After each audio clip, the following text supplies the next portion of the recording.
welcome back to another episode of Deep Dishes. Tonight I am making my homemade mashed potatoes, actually garlic mashed potatoes with a green bean casserole bake and meatloaf. Now later I may have corn on the cob or maybe canned corn depending on how I'm feeling. But in this mashed potatoes, I've cut up maybe 6 or 7 potatoes. My water was salted. I drained those potatoes once they were done, and I added like maybe a half stick of butter. I'm trying to watch that butter intake, but it's something about that butter. But also to this mixture, I've added garlic powder, onion powder, black pepper. I put in like maybe a 1/3 cup of half and half. Really, I use like minced garlic and just let a little bit of that juice pour in there to give it that real garlic flavor. Sour cream, that's probably about maybe 2/3 cup of sour cream, depending again on how much potatoes you got in there. And also, I've added to the mixture a little bit. Now, here's my secret. I'm gonna share it with you. With my garlic mashed potatoes, you have to have a little bit of ranch dressing in there. Now mind you, I haven't completely mixed this all up and mashed it all up, but let me see if that garlic flavor is there. Yes, indeed it is. And I'm not just telling you that, people, it's really good. Now, moving over to the ground beef. What you have here is a, I think it's like maybe a half pack of ground beef. But to that, in this bowl here, I have like 1 egg, and it's beaten already with like maybe a 1/3 cup of milk. So I just pour that mixture in there. And I have 2/3 or 3/4 cups of breadcrumbs. And you pour that in there. And you probably can just add half of that cup for right now. It may not even need the full 2/3 cup. You probably could do a half. And also, I have fresh bell pepper and fresh onion that I like to add to my mix. And to that, I am going to add salt. Just add a little bit of that salt in there. A little pepper. Alright, a little garlic powder. I love garlic powder. You know, I don't really use a whole lot of seasoning. It's always pretty much like the same, but it just brings all that southern cooking out. And a little bit of onion powder. So I'm going to just kind of beat that up in there. Now, I love that onion powder. Give it that real onion flavor. Now, what I'm going to do is smash this up, but I'm gonna mash it up just a little bit later on because I don't feel like having to clean my hands to do this right here. But I'm gonna mash this all together. Mind you, I don't have on rings. I don't like rings on when you're cooking. So anyway, so I mashed this up and I'm gonna put it in a baking pan and bake it at 375 for like maybe 30 minutes. But you keep checking it, cutting inside the middle of that meat to make sure that it's not pink, excuse me, in the middle. Tonight I could have used, once it's all done, you drain the fat off. And then you pour over the top just a little bit of that onion gravy. Now, I could make it from scratch, but it's been a long work day. So I'm gonna use packaged, you know, store-bought gravy just to make it swift and easy for me, you know. So anyways, I'm gonna sit this to the side and we'll finish that up just a little bit later. Now, what we have here is like 1 can of green beans already added in. I'm going to add another can of green beans to my green bean casserole. And because I have a greedy family, a family who loves to eat, I'm going to add another can. So that's about 3 cans of the green beans. Now to that, I'm going to add a can of cream of mushroom. Probably about 1.5 cans, but let me stir this in and I'm going to see how much of that I really need to put. So let me see if it's, give it a creamy mixture. So you kind of, you know, just play around with it just for a little bit. Well, stir it in, excuse me. Folding it, making sure you're folding it. But because I kind of like my stuff extra creamy, I'm just going to add like another half, just a half can, just to give it just a little bit more. Maybe not even a half can, but just a little bit extra. I love that creaminess, okay? And to this, you know, that's maybe about 1.5 cans. And I'm just going to pour a little milk, not much. Probably about a 1/4 cup of milk and a half package of the half cup, excuse me, of the fried French onions. Now I'm going to mix this all together, put it in my baking dish, and once it bakes for like 30 minutes, I'll pull it out and sprinkle the top of my mixture with a little bit more of the French onion, okay? So once we come back, you're going to see the final product. Thank you so much, and I'll be right back. Well, everybody, this is it. We have our meatloaf with brown gravy. Now with that gravy pack, I must admit, I added a little bit of garlic powder and onion powder to the mix, and black pepper. Once the meat was done, I pulled it out of the oven, drained the fat, put the gravy back on there, and put it into the oven. My mashed potatoes, corn. Now set this gravy aside because Ken, you don't eat meat. So anyway, so you can put it on there. And this is the green bean casserole. Now mind you, I kept saying mash my meat. Actually, correction, you mix the ground beef or the meatloaf. You do not mash it, but mix it. All right, so anyway, so what I'm gonna do is just let Brian do a little test. I'm just gonna do a little bit, you know, not much. I'm gonna give you a little corner of the meat. Wow, that just came right on off there. Just put it right in there. Add a little bit of the gravy on top. Wow. And you know what? I don't have a fork, Brian, so if you can grab one for me. It's all good. And just add a little bit of the corn. I want you to kind of give a little taste test on everything. You don't have to eat much of it. Now, I know you don't like your food hot. Brian always says, you cook your food too hot. Please tell me how you cook your food hot. You cook the food. Hold that camera right there. Alright, so you hold the food. Brian, and this is going to be your dinner portion. This is all you're getting. Oh, whatever. This is all you're getting. Bless it in Jesus' name. Blow it because you know you're going to burn your mouth. How is it? Seriously, how is it? You taste the onion? Hey, Baba. It's hot? It's delicious. Now with that corn also, I added a little bit of black pepper and a little butter with that. But anyway, this is what we're eating tonight on Deep Dishes. Join us later on for family devotions. Love you. Good night. Alright, that's it. That's it. You ain't getting no more. Deep Dishes for you. What's up, everyone? We are on another episode of Deep Dishes, and we're at our devotional piece, and I am so excited. We have a special guest here, and for someone that's watching the first time, I'm Brian, and this is my wife, Katanya. How long have you been married, babe? 21 years. Going on 22. You asking? No, I'm not. I'm not concerned. asking. No, No, I was just sharing it with the people. Yeah, this show is about to go a whole nother way. I'll pull back. Just from that question right there. But I'm here with we have a very special guest, Apostle Daniels.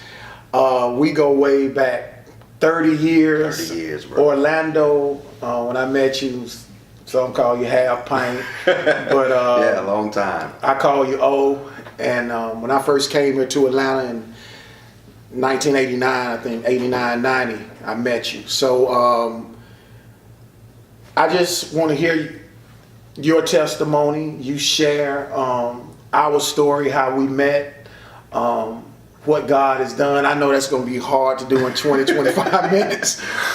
Just let it go, man. For me, Brian, I want to say, first of all, I want to thank you and your wife and your daughter who's not in the camera, but just your family in general, and allow me to be a part of what God has called you all to do. The history of me and Brian is kind of interesting. When I met him in '89, I just graduated from high school. I'm a Grady baby. Decatur wears greater.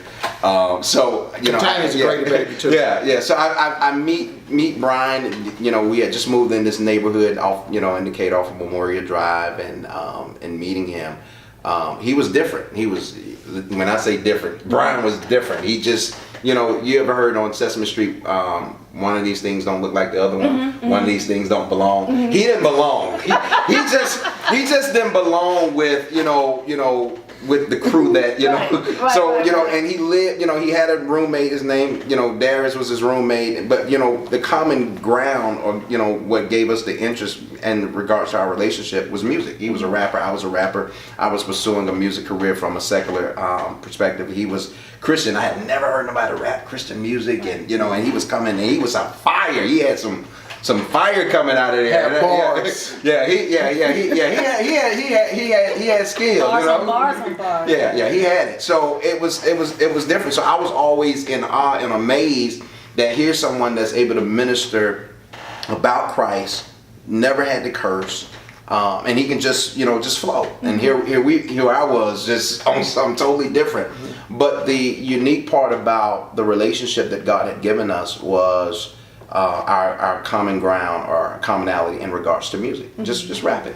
And he never tried to influence his belief, though he didn't know mine. Right. My belief or my rearing was in church. Though I don't push and advocate that I grew up in church. And I tell people, I hear people say that all the time. I grew up in church. And I said, but yeah, you grew up in church, but you didn't grow up in God. And there's a huge That's difference. a difference. Yeah. Huge difference between, going to church and being the church.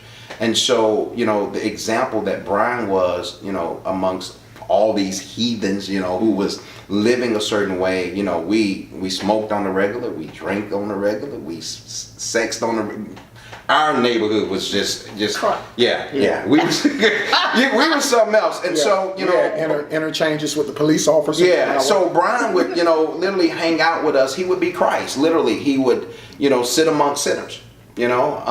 And he never made us feel inadequate, incompetent, less, judged, sentenced, guilty, or ashamed. And that's what I tell people whenever this gospel is preached. It should never make people question their overall place and position in God or their ability to become better. And so Brian was just that. He hung out around us. He never allowed the peer pressure, He ain't let the peer pressure. We tried him now. We tried him. We tried him. So if your dad ever tried to tell you different, we tried. Now I might have got contact. Yeah, I was just there. I mean, that's all he got. But it was like, no, bro. I wasn't like Clinton where I was. Say he pulled it and then I puffed and then I ain't touch it, but I probably was like, man, I'm busy. So it would he never would allow what we were doing to change and alter, and then he didn't change and alter us. He just was just Brian. And the unique part of that was we had so many experiences. I have one of the craziest experience. I can go back and tell. How much of your life do your wife know after, how many years, 21? 21. Yeah, after 21 years, how much do she really know? I think some things been hidden. I know you all have this segment coming up on relationships, and I made a statement because you were watching Morning Brew recently, and I said there are people who have been married for years, or they lay next to each other. They grow up with each other or with one another. Parents birth kids, but they don't have a revelation of who the other person is. Right. And you have to have that apocalypsis apart from where they are, what they do, and what you see. You have to see the big picture. God will always give you a disclosure and unveiling of who a person is. So I knew he was bound to be great. For years I knew he was called to be great. But the history of his childhood with us, our first experience was, we were, I was a DJ, his roommate was a DJ, and, we were both rappers, of course, and we had always had the music going. Right. This particular night, somebody called the cops, and we're playing F the Police by NWA. We was like, we were playing, and we was just playing music, so we didn't realize that somebody called the cops, and the cops came because, we were always... something. Right. And when the cops came, they came to the house, and they walk in, and the part of the song, I don't know if you're familiar with the song, F the Police, NWA. I'm familiar. I mean, have you ever heard it? She straight out of Compton is out. It's new. She just listen to 1380. Can't nobody do me like. Seriously, when I first started dating, that's all she played. 1380 and Edmund Patterson. Wow. Wow. That's history. That's real ATL. That's ATL right there all the way. But the thing was, the cops come in, and there's a part of the song that talks about, and I think it's Ice Cube part, because I'm a Cube fan, Cube. and he literally says, messing with me because I'm a teenager with a little bit of gold and a pager. But then he goes on to talk about with badge and the gun, we can go toe to toe, and literally that part came on when the cops came in. Wow. And we all just high, laughing, talking trash, and the cops tell us turn the music off. Yeah. So and then Darius said, well, you heard what they just said. If you ain't have that badge and that gun, you know. So the police said, say what? Yeah. Yeah. Okay. Lock the door. This actually happened. The cop tells his partner, lock the door. So they locked the door. It's all us in here. He said, look, when this is over, we ain't gonna talk about it no more. What? Were y'all scared? Listen, so we crazy. I'm a thug. I was a pretty boy thug. I was like, you know, for real, and that's what I was known for, because, you know, I was known for fighting. I was, you know, nice with this. You know, we in the house, and the police is saying, you know, lock the door.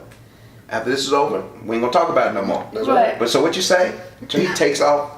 They took off the badge. Well, he took the vest. Yeah, the vest, the guns. They took all that off, and we literally.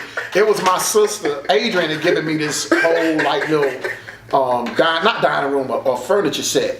We moved it. When people say move stuff around, we moved everything and cleared. Y'all was moving furniture. Yeah, we moved furniture. We about to get it in. Y'all for real? Cause y'all for real? We moved the furniture back. Go ahead, for real. Are we going? Cause we wanted to make sure that if y'all take that badge and this gun off, you got, you know, I was a dope boy. Mm-hmm. You know, we were dope boys back then. Yeah. Brian was. He was just Brian, but he was cool. You know, he was square with swag. So. But you know, we trying to make sure that if we're not going to jail, that's the whole thing. Yeah. So they took guns off. They made sure they were just like, we're gonna get it in. He did this. He put the gun down, put the badge down. He says, now who first? Who going first? One of Darius first. No. Yeah, Darius went first. Darius went first with the cop. Old boy went at it. Yeah. And they literally was slinging. I mean, literally getting it in with this holes were in our wall. What? They put holes in the wall. Yeah. I mean, like literally tore up the apartment, right? But here's the thing. So the cop Darius done slung him around first. But then, you know, he really, you know, was like a tie between the two. Yeah. But we had this one dude named Rodney. Rodney was like just country. He like, if y'all ever need somebody to move stuff, you would call Rodney, because he'll carry the whole dresser. Yeah. You need to drop an engine out of the car. Yeah. He'll catch it. He that dude. He was just strong. Right. And him and this cop got into it. And when I say he slung this cop everywhere in this house. And the cop, his friend, his partner, just laughing at him, man. You just got drugged up in here. Yeah, because it was more like wrestling. It wasn't like we were punching, but it was like they were like, we about to go at it, you know. He got drugged by some young thugs. Like dude, you got, and I can imagine, because we was like, I wonder what the conversation is going to be in the squad car when they go home. But the thing was, my mom had to come, you know, because they, you know, had come because of the music. My mom came thinking we were going to jail. But the interesting part was the cop honored his word. He got whipped. They came back the next day and patched the hole out of respect. Oh wow! These were good. That was good cops. Crazy. Yeah. No, they were some crazy good cops. When I tell you, because we was a bunch of young, like you say, thug, that dude, me, Square, and Jesus, whatever. But they were good cops. Yeah. They really were. Man. Yeah. But now that's a story. I'm not gonna lie to you. No, So you never heard that story? 21 years. 21 years, and he never told me. Yeah. If anything, he probably like, man, I probably picked him up and he probably let it play for him. I was a $175 wet, so I wasn't about to get wet. Yeah, he was tall, skinny. Tall and skinny. With a box. Did he have a box? I don't know if I had my box. You didn't have the box then? You didn't have a box? No, I think you had a little fro. Yeah, I was rocking some. Yeah. Whatever was hot in 89, 90, whatever. That's what I was rocking. But yeah, that's it. Now, I want to get this real quick. I know it's a lot to your testimony. The Chris Tucker, can you take? You went to Columbia High School. I went to Columbia High School. And you told me you got in a fight with Chris Tucker. Here's the thing. You know, my roommate was Monique, and you know, which, you know, he called him Mo. We all, you know, they call him Mo. And that wasn't my fight. That was Monique and Chris's little dealing, and because that was my boy, it just. Now we talking about Chris Tucker on Friday. Like Chris Tucker, yeah, cool people. I mean, you know, we were kids, you know, yeah. Oh, that's a bad. You fight with Chris Tucker, you know, but so crazy. You know, and the funny part was, Mo had this little girlfriend, a little girl, and Chris. I didn't know Chris like everybody else knew Chris. I was I got kicked out, banned from Decatur for a year. So but I was known in DeKalb County. But I didn't know Chris, like being the comedian. I never seen that with him at school. From my understanding, he was a football player. He played, ball. Really? Yeah, Chris was a wide receiver. I think he played wide receiver or something at Columbia. Wow. And so Mo was getting ready to kiss a girl or something, and Chris came behind him and pushed him and made him bump heads. So, so that's how it started. But Chris was being funny. Right. Well, my boy Mo didn't, he ain't like it. So he, tell me him, they had a few little words, and there was a whole little neighborhood clique thing that jumped off, and everybody got issues. And I'm a part, of a neighborhood. So, when we talk about street against street, neighborhood against neighborhood, that was just us. Right. So I saw Chris getting ready to kiss his childhood girlfriend, and at the locker, and I go up behind Chris and do the same thing. Right. So now he bumped with his girl. So now he's ready to come and square off with me, and we literally getting ready to fight in the middle of the hall, and the principal gets between us and breaks it up. And the principal knew me because he knew I was into martial arts. He knew my family, so he was like, "You can't do that here." So you about to whoop Chris Tucker? You can't do that here. Chris Tucker probably wouldn't even been on. No, none of the movies. That's destiny. You can't knock nobody's destiny. Destiny is destiny. He wouldn't have made Friday if y'all got it. Destiny is So you were destiny. Devo. You got to be. No, but the funny part, This because Devo, y'all, the I real came Devo. from Druid Hills and then went to Columbia later. So there was this guy named David. I'll never forget. He gets in class with Chris and said, "Man, you don't need to fight Hat Paint, boy. Hat Paint first of all, he got a whole bunch of brothers, but he can fight, man." Chris said, "You riding this thing like an old girl." And he said, "You keep talking, I'll slap you." And Chris slapped David in class. What? Just pow. David comes after lunch, and I get out at 12 because I was, I had all my hours. I was a barber, so I got out of school at 12. So I'm literally getting ready to leave. But David comes in, and he's telling me what just happened. I said, "Man, telling me for? Go say something to him." Yeah. I'm saying, so I'm like, Right. "Go say something." We all back here, so it's, he's sitting at the table with all the football players. Right. Wow. And David goes up and says, go and confronts him, and Chris is like, "Get out my face, I'm gonna slap you with this tray." And I'll never forget, we were eating, it was spaghetti day.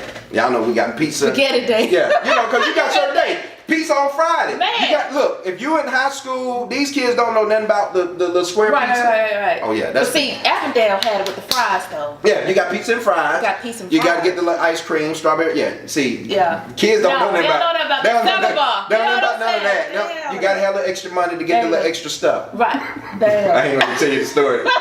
If I ever tell you the story, man, I was stealing. Like, I had issues growing up, bro. That's why God had to change my life. Like, literally, I was stealing the fries and the cookies and the little extra stuff that you can go and pay for. And Michael Jackson had came out. Remember the jacket with all the zippers? My tail gonna steal and put the little stuff in the zippers. And I'll never forget because I was stealing all this stuff. And this lady, okay, so now look, don't y'all laugh. He was stealing I had to the beat it. I was a Michael Jackson fan. All I want to know, when those fries, did you have grease stains in that leather?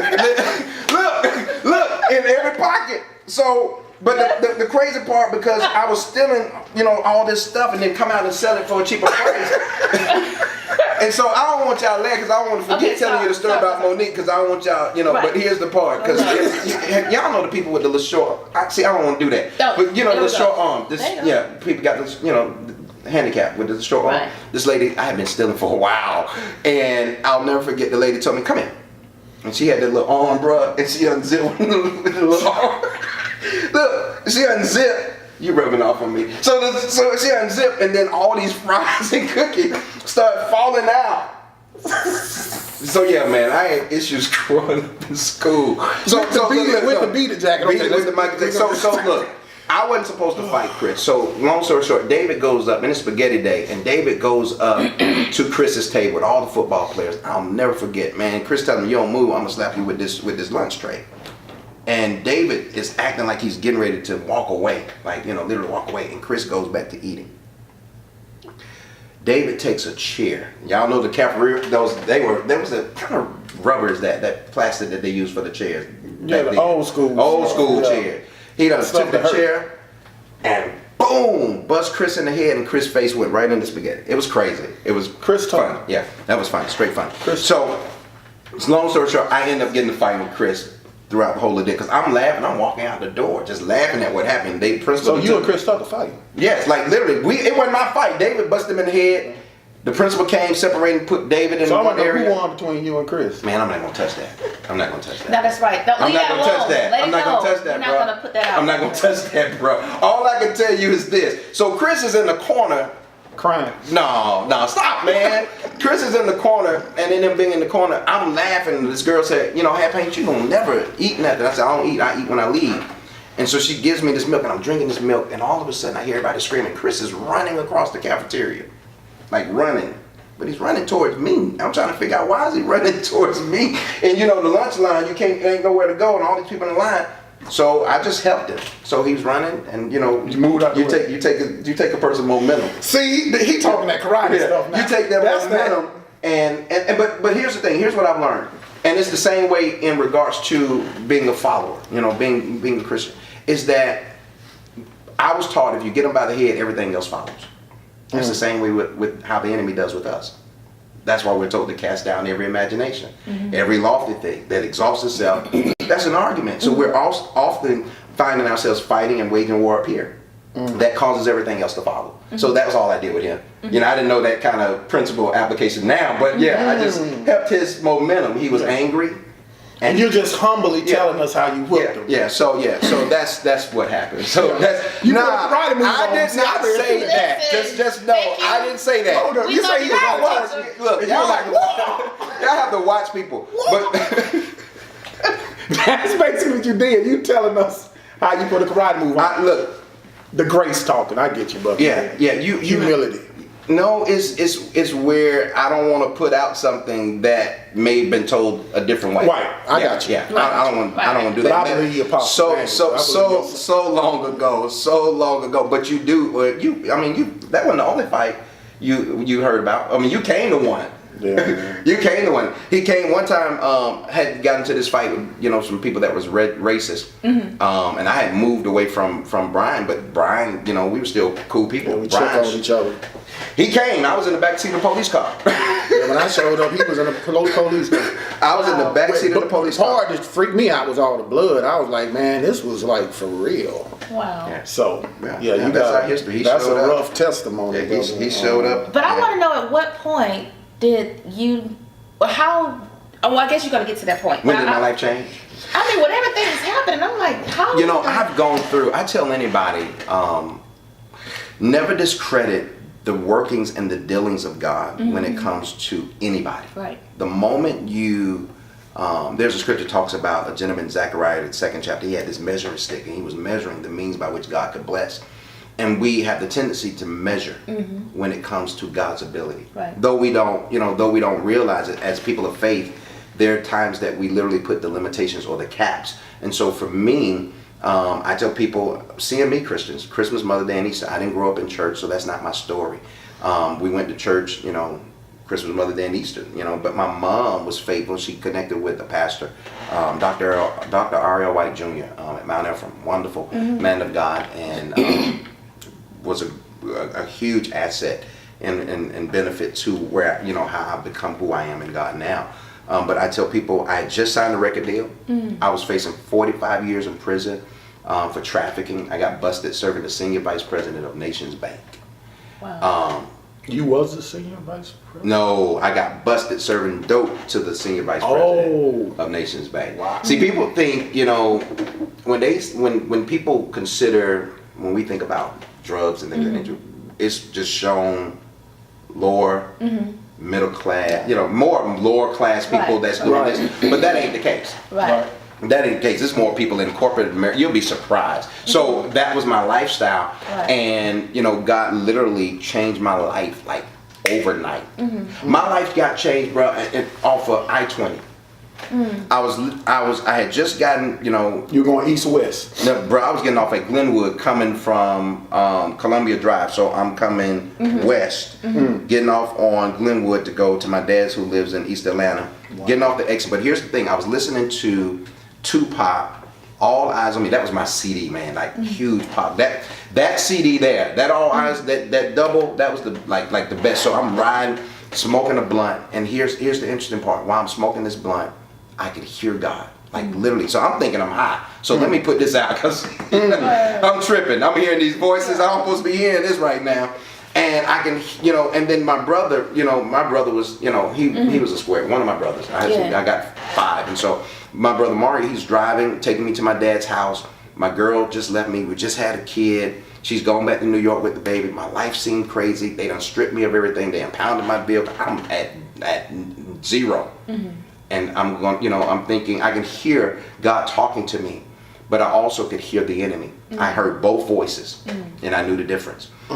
I can hear God talking in my right ear. I can hear the enemy telling me, your girl gone. You can re-up now. You can do what you want to without the stress. And I can hear God telling me, look at yourself. And I looked in the mirror, and my brother was talking, and all of a sudden he just got quiet. He didn't talk to me no more. He gets quiet, and he's just driving like this. And I could hear God. And the more God was talking to me, the more the enemy was trying to talk to me too. And I could hear God tell me, I'm looking at myself, and I realized that I've changed. Like literally my physical had, my physicality had changed. I was, had been living a certain way, snorting coke, smoking weed, living how I was living. And all of a sudden, I took a bag of coke out of my pocket. I done put the blunt out because I'm tripping. I'm thinking about it. I got the bag of coke in my pocket, took it out, and I got it in my hands. And I could hear the Spirit of the Lord just literally say to me, you can do this. I put my hand out the window. Now, you don't throw away no dope. That's money. So my hand goes out the window, and here, all of a sudden, it just goes, and it's just going back. And I literally felt the hands of the Lord come into the car and hug me, like literally hugging me. I can feel him like I'm hugging myself. And I could hear the Lord whisper, you're going to be all right now. What's up, y'all? I want to welcome you to Deep Dishes. This is our duet. This is a song that the Lord gave us called After You. 1, 2, 3, 2. There's no one quite like you. I'm after you, yeah. There's no one that loves me quite like you. There's no one quite like you. I'm after you, yeah. There's no one that loves me quite like you. Slavery in Yahweh, following Yahweh, no longer my way, devil hit highway, get out of my lane. Instantly disgrace, no longer disgrace, keep up with his face, patient with no haste, blinded by Jesus' love. Look and I wonder, the God of wonder, he sent the thunder, waters asunder, walking on dry land. Miracle maker, the God of Jacob, he did forsake us, we worship him, and we're his biggest fan. I come, I'm dead.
patient with no ace, blinded by Jesus' love. Looking out wonder, the God of wonder. He sent the thunder, waters asunder, walking on dry land. Miracle maker, the God of Jacob. He wouldn't forsake us, we worship him. We're his biggest fans. Yeah. We're his biggest fans. Yeah, Jesus. Yeah.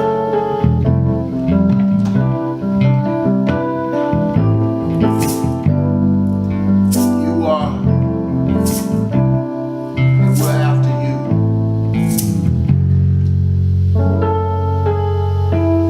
Y'all be blessed. We'll see y'all next week on Big Fish. Bye-bye.